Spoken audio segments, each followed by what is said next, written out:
could have been anywhere. This is not like him. That's not like him not to text. Christmas had come and gone, and nobody had heard from him.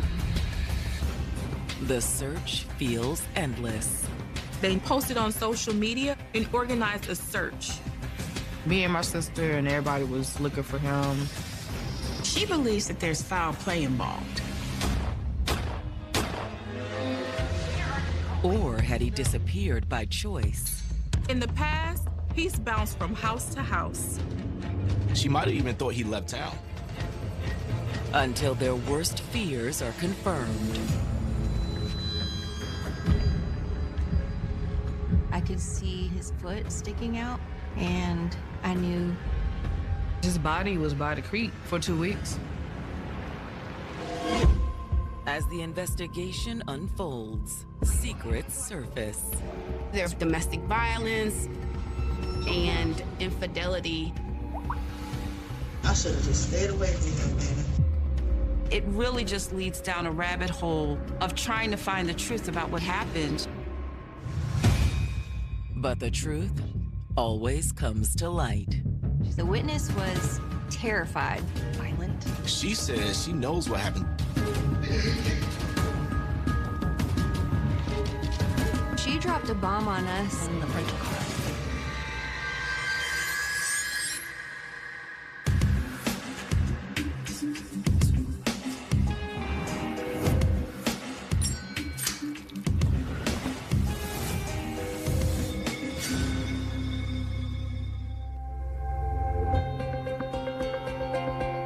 December 22nd, 2021.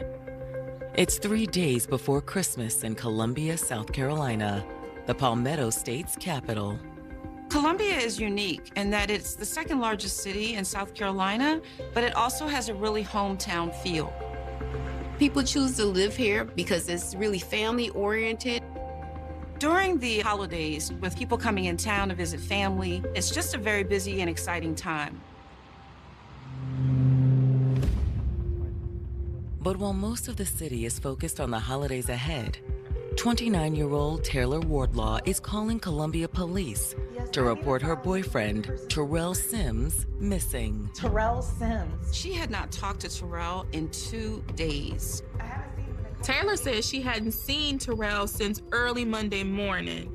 He had gotten home late, but then turned right around and left again. He said that he had to go to a friend's house to go get his phone charger. She says that at first, she wasn't too worried. He plays by his own rules, you know, but this is not like him. For the most part, he would be back home within a day or so. But this time is different. He is not answering his phone. He's not responding to messages. It's not like him to just ignore her calls or go without seeing his kids. He was a really dedicated father. He was excited about his children. She's convinced that something is wrong.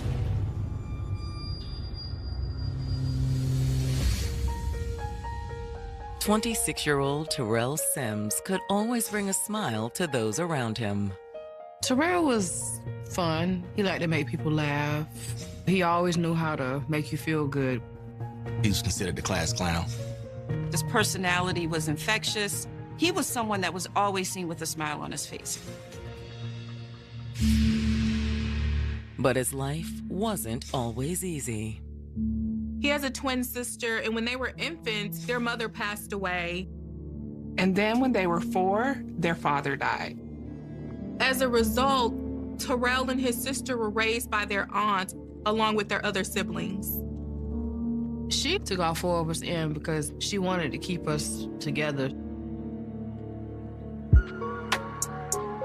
As a teenager, he fell in love and became a father. They had a son when they were in high school. He loved being a father. While he loved his little boy, the relationship with the boy's mother didn't last. It just wasn't meant to be. So Tyrell devoted more of his time to his first love, music. Music was something that he loved to do. He spent a lot of time listening to music, learning, and he seemed to be way ahead of his years with regards to his knowledge of music. He used to rap, and I used to try to rap with him, and he said, "No, sis, that's not for you." He dreamed of something bigger, something more. He believed rapping was his way out of his current circumstances. Eventually, Tyrell found his own place and continued to work hard on his dreams. He moved into the colonies, a really large apartment complex here in the Columbia area, filled with young people who were trying to get their start. He supported himself with fast food jobs and making sure that he can support his passion, which is his music. While at the Colony Apartments, the aspiring rapper had no trouble attracting the ladies. The women be like throwing themselves at him, calling him handsome. That personality, coupled with his talent for music, really, really set him up to be a ladies' man. And over the years, Tyrell had 2 more children, both daughters. He took very good care of his kids. Take them to the park, watch movies with them. He always made sure he got them gifts to give them money and things like that. One of the reasons that Tyrell was so excited about fatherhood is because he himself had been robbed of parents. It made him want to be a better father. But as great as his relationship was with his kids, he never remained in a committed relationship. He had no interest in settling down with any one woman. He loves all women. That's just was my brother's personality. That all changed when he met Taylor Wardlaw in 2018. Tyrell meets Taylor at the Colony apartment complex, and they instantly connect. She was from the Bronx, so she had a different swagger to her. It excited him. She's a single mom. She's all about family. It wasn't long before they became an item. She was happy and she was always laughing. Taylor really turned things around for him. He felt like he had found the person that he wanted to spend the rest of his life with. And before long, in 2020, they got the great news that they were going to welcome a new child together. They were both bursting with excitement. He was over the moon. He was looking forward to the fact that he was going to have another boy. When their son arrived, the young family worked harder than ever to make ends meet. They were committed to making their family work. She would work during the day, and then he would provide his support as dad and work at night. And by 2021, they had saved up enough money to move into a modest rental home and out of the colonies. They were headed in the right direction. Everything was looking up. But now, just 3 days before Christmas, Tyrell has gone missing. I really think something is wrong. We have our officer meet with her directly to take that missing persons report. And when he gets there, Taylor says there may be a way to find him. According to Taylor, he had just recently got out of jail. And he is still wearing his court-ordered ankle monitor.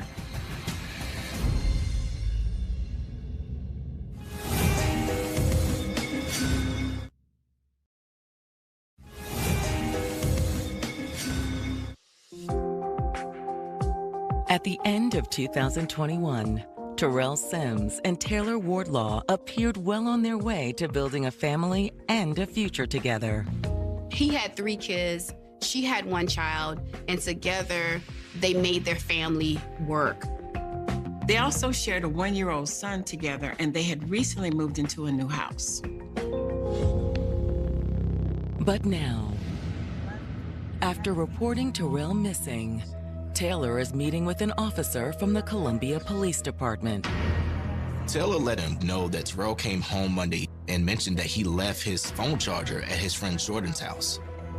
He left, and I haven't seen him since.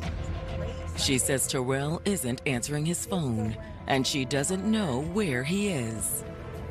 That's not like him not to text or call. Or is it just Taylor that he's giving the silent treatment?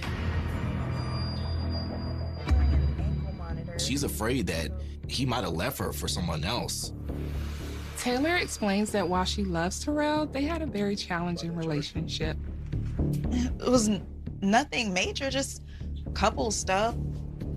But in the summer of 2020, things escalated. Shortly before the birth of their son, Tyrell was arrested on domestic violence charges. He spent almost a year in jail, and he missed the birth of his son. And the whole thing was just a big misunderstanding. She kept saying he didn't do it. She tried to drop the charges, but the state wouldn't let her. He was in jail for a year. Taylor says she stayed in contact with Tyrell while he was in jail and was happy to have him home after his release in August of 2021. She's actually the one that went and bailed him out. But when he came home, he was still wearing his court-ordered ankle monitor. The purpose of that monitor is to really set up a zone where they are allowed to be and not allowed to be during their release time. The exclusion zone would have included Taylor's house. He had to stay 1,000 feet away from her at all times. If not, his ankle monitor would alert the police and that he could face being rearrested. To be around the kids, But they had figured out a way around the exclusion zone. didn't report it to the court. She stated that they never had any issues because her and the kids moved into the rental property while he was in jail. Taylor never told the court that she moved and had a new address. So once Tyrell got out of jail, he moved back with Taylor. He was with her the entire time, in complete violation of his parole and probation agreement upon his release. According to Taylor, Tyrell was just happy to be home with his family and get to know his new son. She said things were really good between them. But early Monday morning, she and Tyrell had gotten into an argument. Where have you been? Chill out, man. I was just at Jordan's making beats. No, you weren't. She got on his case asking about who he's been with and where he's been. She was very upset that he had been out for so long. But what really bothered her was that he left almost immediately after returning home. Tyrell stormed off, and when she asked him where he was going, he said he had left his charger at his friend's house and he was going to get it.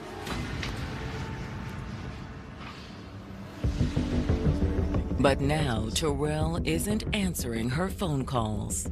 The reality is most people have more than one charger. So going back out in the early morning hours to get a charger just didn't make sense. She thought he was lying, and she's afraid that he might have left her for someone else. She says she's worried because he hasn't checked in on the kids. But he's never done anything like this before. After talking to Taylor, they put out a bolo on Tyrell. With the bolo out, the case is turned over to the detective who tries to find out more about Tyrell. They pulled Tyrell's police records, but they're mostly minor things.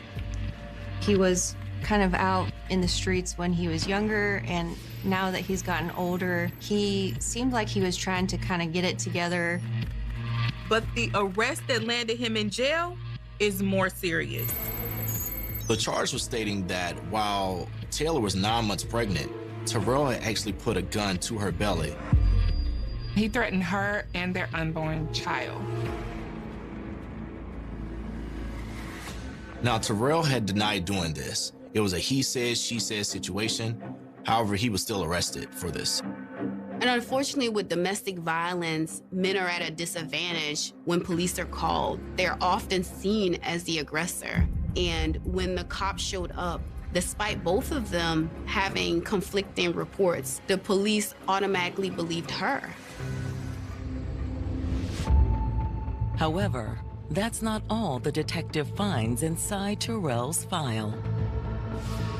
According to police records, a few hours after Tyrell went missing, his ankle monitor was removed.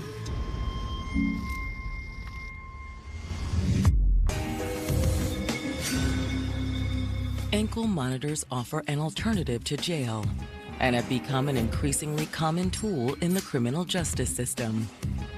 In the last decade, use has risen 140%. They are used to enforce house arrest, parole, or probation conditions.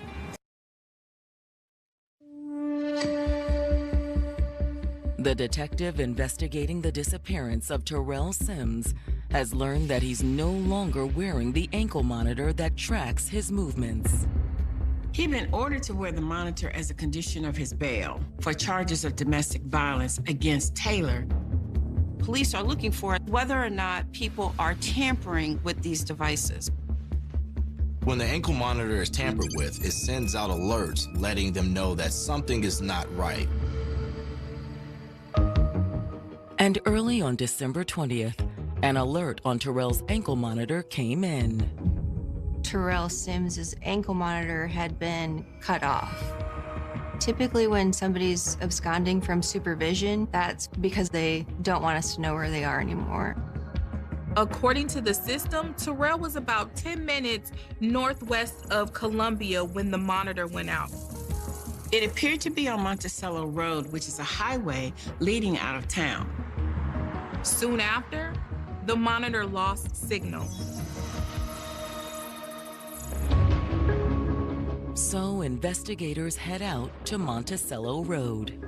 We started the investigation where the ankle monitor was cut off. It was in a very rural area, lots of streams, rocks.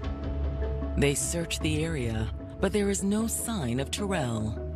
But they do eventually find the monitor. Hey, I got something. We got. With the ankle monitor a dead end, the detective turns to Tyrell's friend, Jordan. He was the friend that Tyrell was with, supposedly the night that he disappeared. Tyrell had been hanging out with him on Sunday evening, and he went home sometime after midnight. While there, Taylor had been texting Tyrell all night.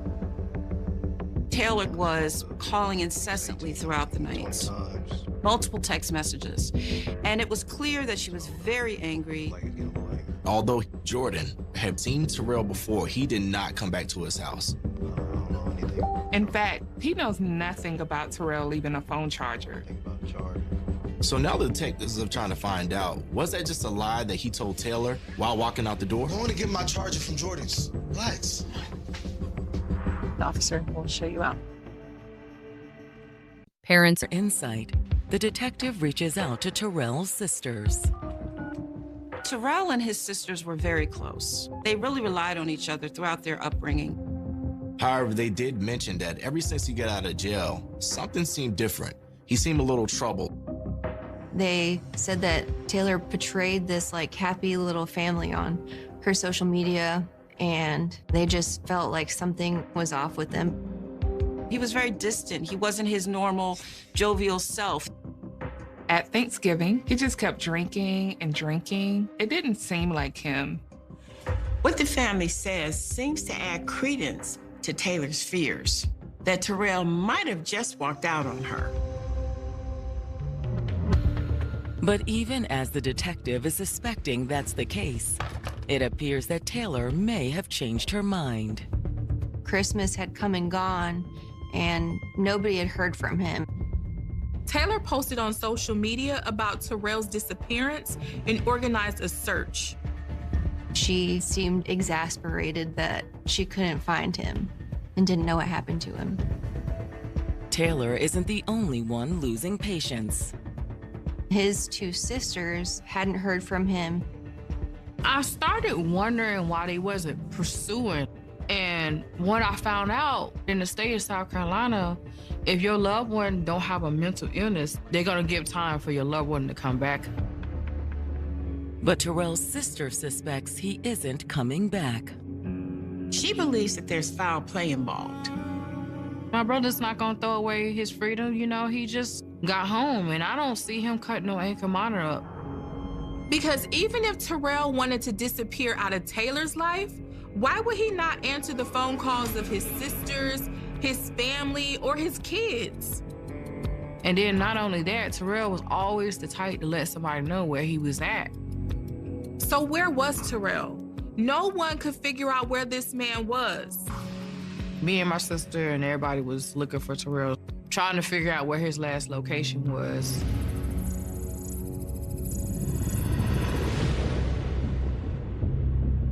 A possible answer comes late on the evening of December 28th, when a woman named Letitia walks into the police station. How can I help you? She says she knows what happened to Tyrell. And she knows who did it. She killed him.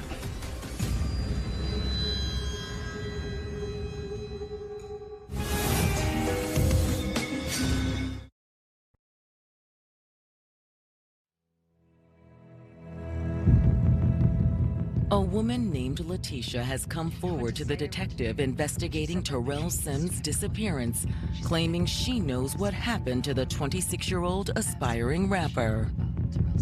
What's more is she claims to know who did it. She dropped a bomb on us. She explained that she's been friends with Taylor for a long time. On the 20th, Letitia said Taylor came over with the man she refers to as Youngster. I don't know his real name, but I'd seen him with her a few times before. Taylor said she had something urgent to tell Letitia. What's going on, girl? You're not gonna believe what I've been through. What's going on? Taylor told her that Tyrell had came home the night before, and they got into a huge argument. Where have you been? She thought he was cheating on her. No, you weren't. This did align with what Taylor told them.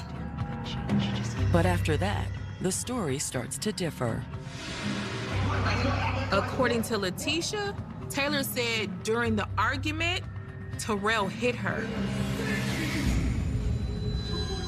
And in response, she pulled out a gun and shot him 4 times. You're making me pissed off right now. I'm over you. I'm over these kids. I'm over everything.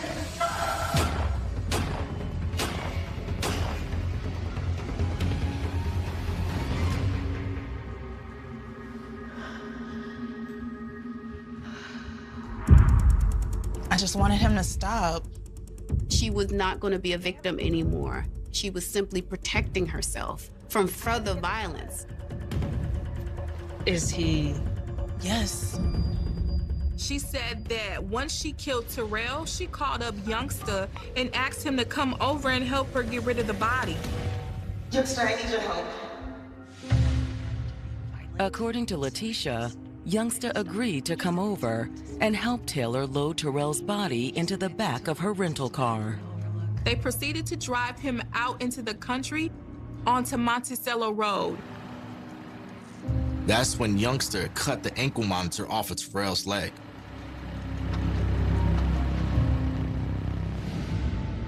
And then they kept driving, looking for a place to dump the body.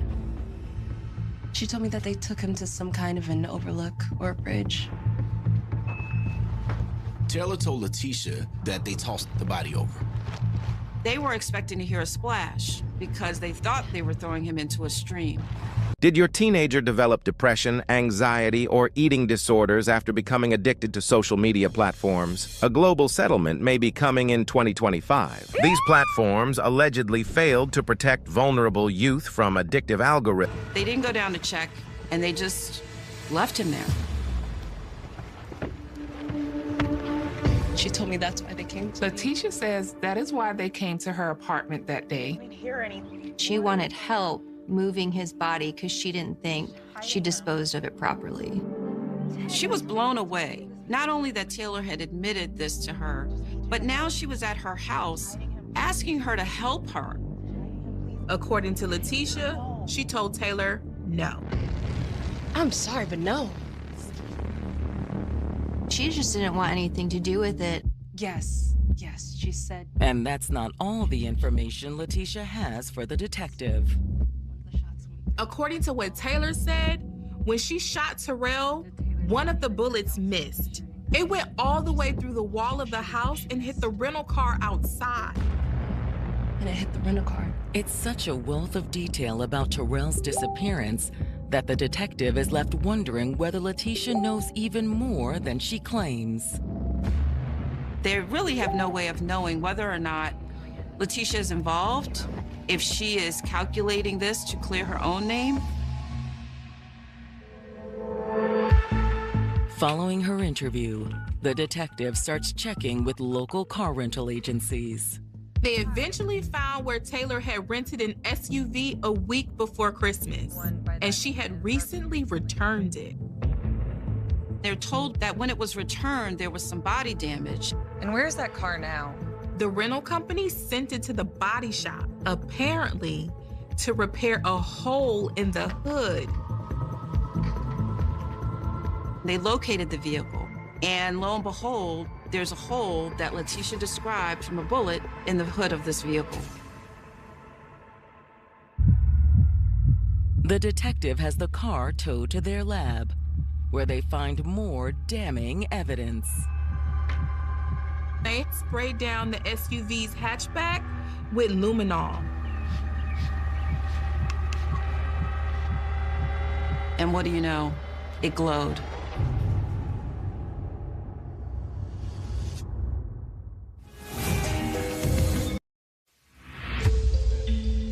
Detectives investigating the disappearance of Tyrell Simms now believe they're investigating a homicide. I have some information about Tyrell. First, the witness came forward claiming that Tyrell's girlfriend, Taylor, confessed to killing him. And now they found a bullet hole and blood in the rental car that had been in Taylor's possession on the evening Tyrell disappeared. But is the blood Tyrell's? Samples from the SUV are sent off to the crime lab for testing while they continue building their case. Detectives attempt to identify Taylor's alleged accomplice, a man their informant only knew as Youngster. I ended up confirming his identity through his social media being connected with Taylor's. Youngster turns out to be 30-year-old Eddie Brown. And as Letitia said, he lives in the Colony Apartments. But that's not all that Eddie and Taylor's social media reveals. It appears that Taylor and Eddie are more than friends. As a reminder, Tyrell spent almost a year in jail before Taylor bailed him out on those domestic violence charges. And Taylor has a whole sexual relationship with Eddie. Does that mean that Letitia has it right that Taylor killed Tyrell and Eddie is actually the accomplice? Or if Eddie was hooking up with Taylor, is it possible that Eddie wanted Tyrell out of the picture now that he's out? Hoping to determine Eddie's role in the crime, the detective requests surveillance footage from the Colony Apartments. They have an extensive camera system. And scrubbing through the videos, detectives find footage of Taylor's SUV. They see Taylor driving into the colonies at 4:30 in the morning on the night that Tyrell supposedly disappeared. It catches Taylor exiting the SUV and headed towards Eddie's apartment. A few minutes later, Taylor and Eddie leave the apartment and get back in the SUV. She leaves with her boyfriend, Eddie Brown. Everything about this footage is explosive. And it's not lost on the detectives that when they spoke to Taylor, at no time did she ever mention leaving her house. And while the videos aren't perfect, the damage on the SUV's hood is clearly visible. Then, some 4 hours later, the SUV arrives back at the Colony Apartments. She drops him off like nothing ever happened. But the detective has a pretty good idea of where they've been. Tyrell's ankle monitor had been dumped near Monticello Road. But they needed to confirm if Eddie and Taylor had been to that location.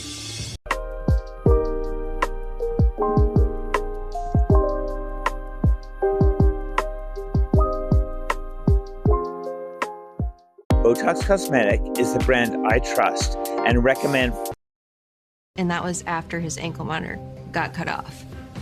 Everything fits what Letitia told detectives. Which means Tyrell's body can't be far, but it will be difficult to locate. Monticello Road is an excellent place to dump a body. It's sparsely populated and heavily wooded. There's all kinds of little creeks and rivers. I mean, he could have been anywhere. Luckily, the timestamps on the camera narrowed the search radius down. Based on the speed the SUV was going and the window of time of when it passed and when it came back, detectives figured that Tyrell's body is somewhere within a radius of about 10 minutes. With that as their starting point, the search begins. We were just checking every creek, every river, little dump spots. They searched all day but had nothing to show for it. There was a sense of frustration. There was a lot of trash, but no bodies. But I wasn't gonna call it quits without finding him. Then, about 7 hours into the search, the detective stops on the bridge that crosses Shaver Creek. I checked the side that had more water, and there wasn't anything there. And so I walked across to the other side, and when I looked down, I saw what looked like a body laying there in a trash bag. I was like, there is no way. But a closer look left no doubt. I could see his sock on his foot sticking out, and I knew that I found him.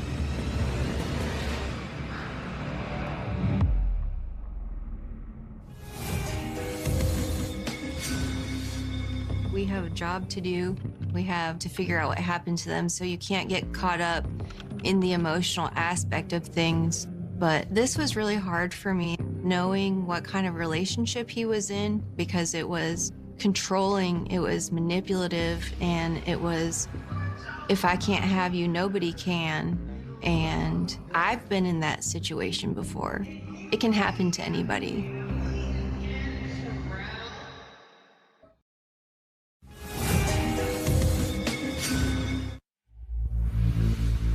One of the detectives searching for Tyrell Simms believes she has found his body in a creek north of Columbia, South Carolina. The location and settings are almost a perfect match for what Tyrell's girlfriend, Taylor, supposedly told her friend, Letitia. I found him. 27, I've got both the victim and the suspect here. When backup arrives, they're able to tentatively determine that the body is indeed Tyrell.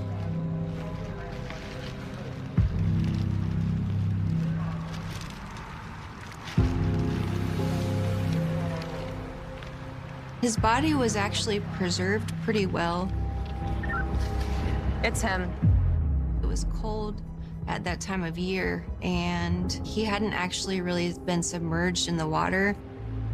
While the medical examiner's team removes the body for autopsy, the detective faces the grim task of notifying Tyrell's family. It was very heartbreaking. It was a lot going through my mind that day. But there is some relief. This is like closure. And it's the final piece of evidence investigators need to arrest Taylor. They get the warrants together, and they arrest Taylor. When the detectives sit down with her, she continues to act as if Tyrell is just missing. Oh, man, I hope when y'all find this man, he can't say nothing to me. I should have just stayed away from him, man. When detectives let Taylor know that they found Tyrell's body, she acts surprised. That's why I'm here, because he's dead? She wants them to believe that she had nothing to do with it. But detectives inform her that they already got the whole story from Letitia. I didn't confess to nobody. Bro, this is wicked. So I'm going to jail for something that I did not do. No. You going to jail for something you did do. That's when she asked for an attorney. So the conversation with Taylor comes to an abrupt stop. But when the detectives bring in Eddie, he's more willing to talk. He quickly decides, hey, I'm not going to go to jail for something I didn't commit. Okay, look, I had nothing to do with this. He begins confirming exactly Letitia's original story to the police. Well, I wasn't even there when it happened. He said that Tyrell had assaulted Taylor and she shot him in self-defense.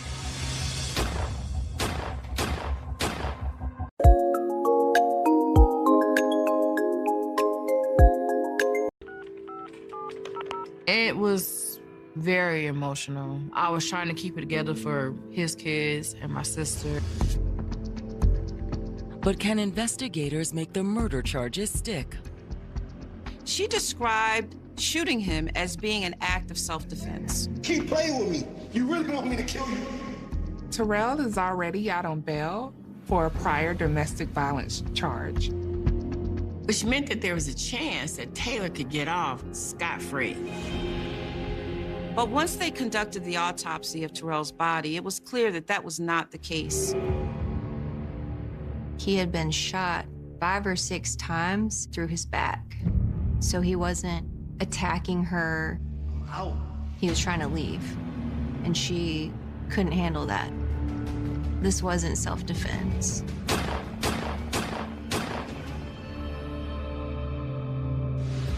With this new information, it really questions the initial arrest that he had, where she says that he attempted to kill her and the baby, and he denied.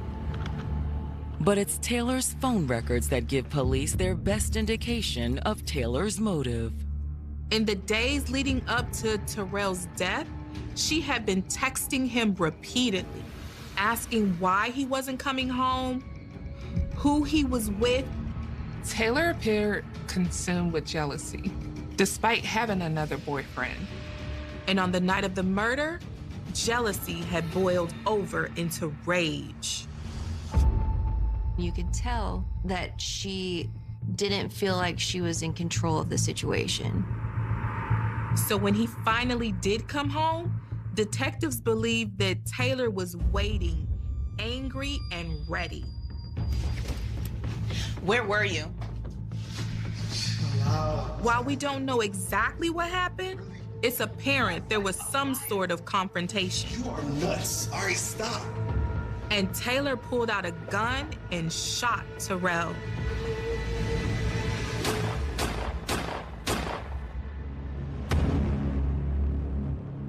When she was faced with the possibility of him leaving, she made the decision that he would never leave again.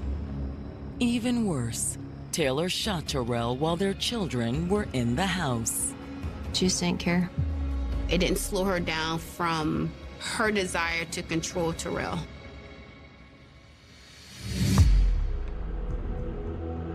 But would the jury agree? Prosecutors aren't sure. Given Tyrell's history, there just might be enough reasonable doubt to stand in the way of a conviction. So in March 2024, they make a deal with Taylor. She pleads guilty to voluntary manslaughter in exchange for a 20-year jail sentence. I was upset. I mean, I ain't gonna lie. I wanted to fight her, but what would that solve?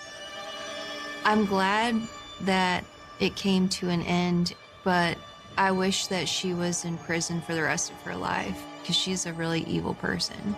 Not once did she ever apologize or express any remorse. Eddie's role in disposing of Tyrell's body earns him 11 years in prison. I do not believe justice was served in this case. 20 years and 11 years is not good enough for what they did. All she had to do is say, well, Tyrell, this ain't working. We can't be together no more. And now 4 kids are gonna be without their dad.